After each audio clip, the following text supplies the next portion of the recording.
We invite hundreds of people into our garden every third week or so of June for an open garden event. And while folks are here, one of the biggest questions we get is how are we growing Agapanthus here in our Raleigh garden? So we're going to go over some details about Agapanthus in general, and then talk about how we specifically, kind of have them in our Raleigh garden. If you go down to Florida or deeper into the South, you're going to see these as just really easy overall garden plants. There's a lot of breeding going on in these to improve them over time. The foliage has become, when we see the old patches of them down in Florida, several things. Number one, the foliage tends to be really wide, dense growth habits where the flowers come up and flower pretty quick and then they're done, and then the rest of the year it's just this kind of not the most attractive foliage that's left over.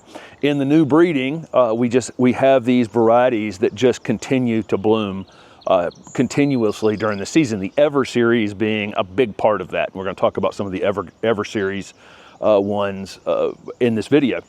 This particular variety here is called Indigo Frost, and you can see how striking it is here in our Raleigh garden. This is a good view of the foliage on Indigo Frost and the flowers coming up, and they're basically organized around this umbel up at the top of the flower spike.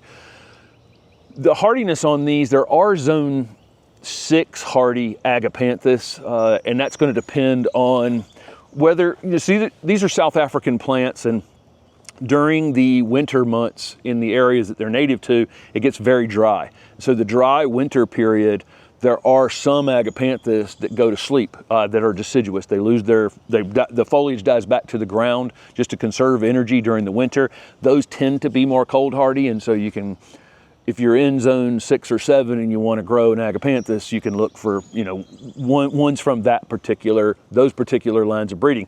Most of what we have here are hybrids of evergreen Agapanthus that keep their foliage during the winter months, but that makes them more vulnerable to the cold, right? And so here in our Raleigh garden, when they go to sleep in the fall, they go to sleep in a way they don't want to go to sleep. It's just much colder here, and it just knocks them down to the ground pretty quickly. And then they need to be dry during the winter months, because that's, the place they're from on Earth has a dry winter season. And so when we plant these, we leave them up a little bit higher than we would other things. And we're obviously buying ones that have been bred to be, have been selected for cold hardiness, been selected for flowering, been selected for reflowering, and let's talk about reflower. We have several of the Ever series of Agapanthus out here. These are going to be hardy in zones 8 to 10, 8 to 11, and they've been extremely reliable here in our Raleigh garden. Again, I got to make sure that they're not going to stay wet during the winter time, so we've got them in places that the soil is very well drained. This is Ever White, and we have Ever Twilight next to me, Ever Star, Ever Sapphire. There's a lot in this series, and they're in the Southern Living Plant Collection, and they're fantastic plants.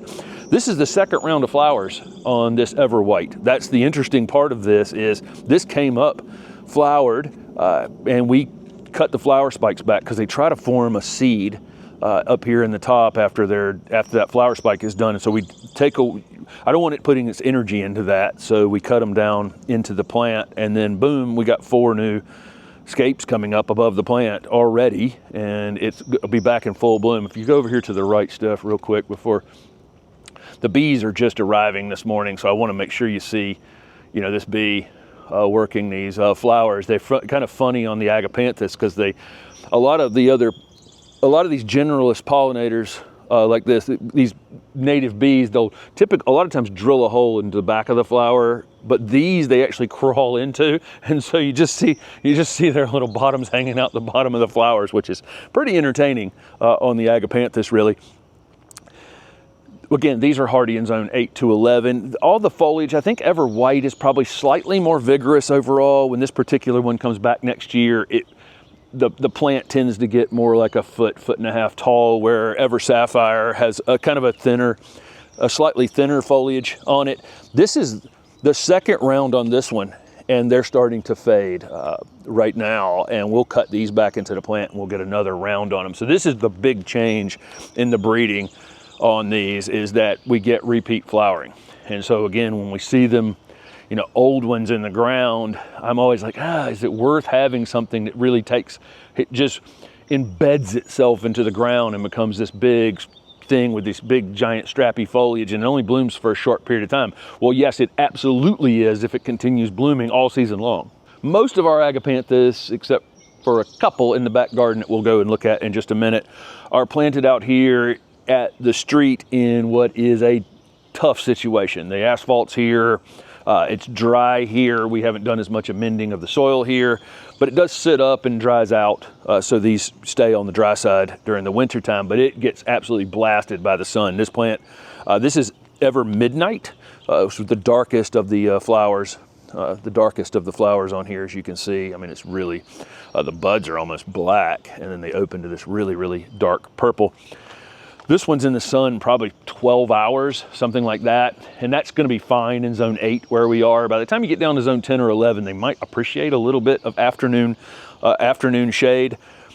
The flowers are, you know, I talked about this already, but they're arranged on this little umbel up at the top, sit up big and tall above the plant, and then they have those little tubular flowers that the pollinators, you know, kind of crawl their way into to take advantage of that nectar. You can see the clump down here. So Agapanthus are not a bulb, they're not a tuber. You know, a lot of these plants that can go to sleep during the winter will store their energy either in a bulb or some sort of tuber. A tuber being like a potato would be a tuber, where it can store that energy, store that starch for the winter or some dormant period, and then come back and start growing again. This actually just has like a thick rhizomous root system so it's just this like fleshy material under the ground, which makes it really vulnerable. It doesn't have like a hard thing that it can protect itself with, which makes it slightly more vulnerable to that winter wet. You know, where I think you get away with having your daffodils wet and your other, you know, a lot of things that can store energy differently. So when this thing goes dormant in the wintertime, if it's wet during the winter, it's going to be problematic. When you plant one of these, they're absolutely wild. You will know, when you pull one of these out of the container, it'll almost certainly, the entire container is just full of roots. These really thick, fleshy roots that are in there. And they're definitely different planting than other things. You will have a really hard time pulling the roots apart. So I just don't, you know, I'll pull them apart a little bit, but I don't go too wild on it. These have to be spring planted for us, because if I fall plant them, they're going to stay wet in the winter time, that first winter, because the soil will be freshly flipped over. So we have to spring plant them. We typically are spring planting them in flower, because that's when you're going to be shopping for them and they're going to be on the table with flowers on them. So when you go to plant them, I don't disturb the roots all that much. I pop it in the ground, and those big thick roots getting out into the soil pretty quickly, and they'll form this kind of colony like this. And again, I've got this thing planted pretty high. As you can see there, I just don't want it wet during the wintertime. I said out front that we would definitely want to spring plant them here in our Raleigh Zone 8 garden. If you're in Zone 10 or 11, someplace in the deep south, you might want to fall plant them that way, because they're going to stay evergreen where you are, and that's totally fine to get them established before that next season. These would prefer probably a sandy loam soil, so something that has some organic material in it, but would also, again, stay on the dry side during the winter months. We have clay soil here in our Raleigh garden, so again, we've added a lot of organic material to the top of it, and I'm keeping them mounded up when I'm planting them. So they're basically planted up here on a little bit of a mound. These are pH adaptable, so anything between 5.5 and 7.5. It's a pretty wide range. They'll take slightly alkaline soils and slightly acidic soils without any problem. I love this combo between this Twilight and this phlox that's next to it. It's a native phlox that's sitting next to it, and lots of bees and butterflies visiting the two of them every day. This one next to me is called Little Blue Fountain, and this is kind of interesting. You see the narrower strappy foliage on this one, a very soft textured plant in comparison. This one also flowers pretty much continuously for us here in the garden, and has been extremely reliable coming back on a year-to-year basis. But you can see the difference in, you know, the foliage on, you know, the different different varieties. And some of the old varieties that we'll see down in Florida, you know, have much broader foliage like this, big, giant, strapping foliage as well. So been a lot of selection around foliage, flower color, flower, you know, repeat flowering. And the other thing is, it's kind of super exciting, is you're going to see over the next couple of years pink showing up. So typically what we've seen is whites and purples, and then all things in between, how you could mix white and purple. So all the blues you could get out of that, all the combos you could get out of that. Out of the blue, there is a new pink Agapanthus. Steph and I have seen it a couple times at this point. We're actually going to a show. As I'm filming this, we're going to a show in the next couple days, and I'm sure we're going to see it there again. But we're going to see this pink Agapanthus coming to market. And I think once that pink color has been introduced into these, then we're going to see combinations, back crosses with pinks and whites and other things as well, which is pretty exciting to increase this color palette a little bit. During the growing season, we treat this just like anything else here in the garden. They are 100%. We'll take whatever water we kind of give them during the, you know, when they're actively growing, actively flowering without any problem. Maintenance wise, you know, again, we'll individually cut these scapes back into the plant as they finish, and then this, you know, this, especially the Ever Series ones, just continue to throw flowers up the rest of the season. You can see this one's leaning out just a bit, right? Because it's in a lot of afternoon shade. So it's a little bit, the ones out by the street are definitely more upright. They're a little more rigid. They're not quite as tall. They're a little more compact out there because, you know, they're getting more sun. And these are, again, leaning slightly out. When frost or freeze comes along for us in the fall, these, what would be evergreen plants in the deep south, go to sleep on us. It just fries the foliage back to the ground, basically. So it goes to sleep in a way that other things wind down naturally. They just naturally go to sleep. This doesn't actually want to go to sleep necessarily, and so it just gets hit really quickly and kind of crushed to the ground. What we want to do, again, is keep them on the dry side during the winter time. So we may go through and clean up that foliage off the top. We'll mulch. We can mulch around them to help protect them from winter cold, but not over the top of the crown. And we get, in this back garden space, we have a ton of deciduous plants that lose leaves. Okay, so I got a big giant oak above the garden here. I've got this Kyananthus or fringe tree back here behind me, and it's going to drop leaves everywhere. These crowns don't want to sit under this, under these leaves during the winter time. So we do need to be conscious of coming back here and making sure the top of those are going to be able to dry out during the winter months.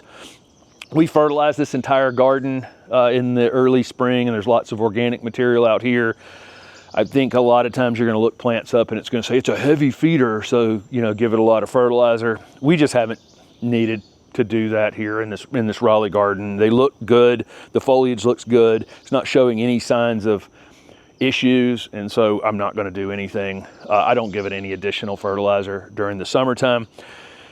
At some point in the future, they will crowd themselves out if they're happy. They'll crowd themselves a bit, and you'll probably see, you know, your Agapanthus get better and better and better if everything's going good. And then all of a sudden, and this is true with a lot of perennials, you'll see kind of a diminishing return where they've overcrowded themselves a bit.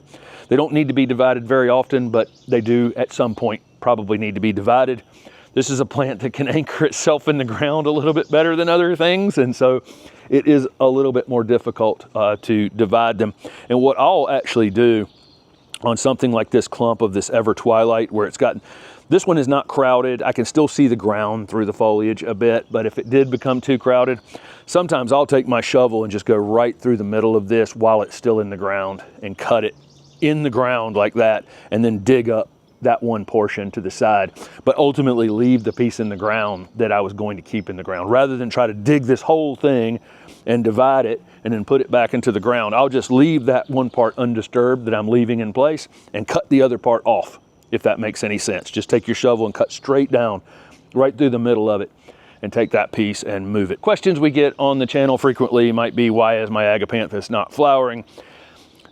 This one's already leaning out this direction. The dwarf one here next to me, I can see only has 3 flower spikes on it right now, and the foliage is leaning out this direction. I think I'm going to get a diminishing return here. This trees behind me are putting these in the shade a little bit earlier in the afternoon. So there is this delicate balance between, you know, if you're in the deep south and you're putting them in a little bit of shade to protect them, too much shade will prevent them from blooming. Another thing for us is if they get too damaged during the winter time, they'll come back from that, but they end up spending their entire season just trying to recover from the damage that they took during the winter time from being wet or cold or whatever it was, and so I don't get flowers on them. That season, again, at the point where they're overcrowded, they're probably going to bloom a little less as well. So those might be some of the issues that you would see on them. But man, they're worth having. We plant those that I didn't mention earlier. We planted those along the street out there in expanded slate. So some sort of material that offers some sort of permanent drainage there to make sure that clay-based soil, especially out by the street out there, drains well. Back here, I don't have as big of an issue. Make sure that, again, you're planting them with proper drainage for the winter, and gosh, we do almost nothing to these during the season. And when people are here for the open garden, they're just amazed by them. I mean, because they're just great plants. And the ones that are in the Southern Living Plant Collection, that entire Ever series, if you see any of them and you're in zone 8 to 11, I would absolutely grab them, get them in the ground, elevate them a bit, and look at what you get from these. And again,